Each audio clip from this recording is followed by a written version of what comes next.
So in today's video, we're going to show you how to install an idler pulley on a front load washer. So for this machine, your idler pulley, very easy to put in. Just going to slip it into place and put the shaft up and put the nut on it. But on this model, they actually have a small wave washer which just puts a little bit of tension on the top of the pulley so it doesn't chatter while it's turning. It goes on top of your pulley and then it slips into the bracket.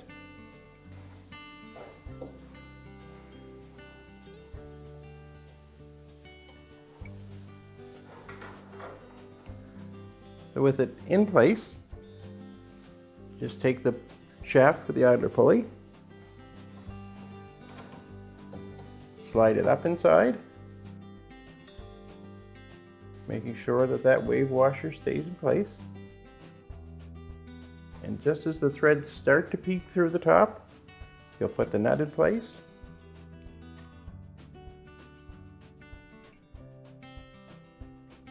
Take your 7/16 inch wrench. Now it'll get to a point where you can't hold it tight enough, so you just take a blade screwdriver tip for, say, a universal screwdriver, put that into your vice grips. Just bring it in underneath your pulley, insert the blade into the slot in that shaft, take your wrench and tighten that nut right up.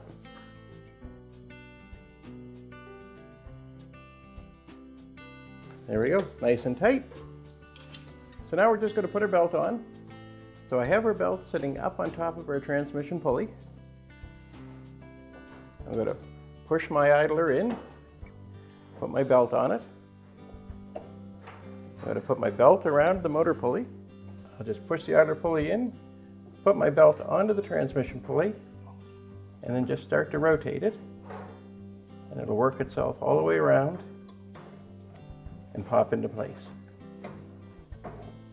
So now we have our belt back on, the new idler pulley's in place. So now all we have to do is put our front back on and secure our top.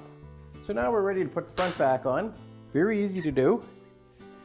You'll notice on your front, it has a set of sort of L-shaped fingers, one on each side, top and bottom.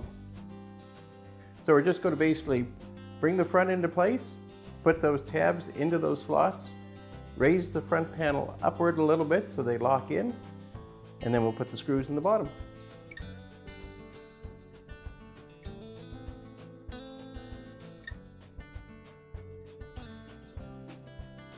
Take our Phillips screwdriver, as these are Phillips screws.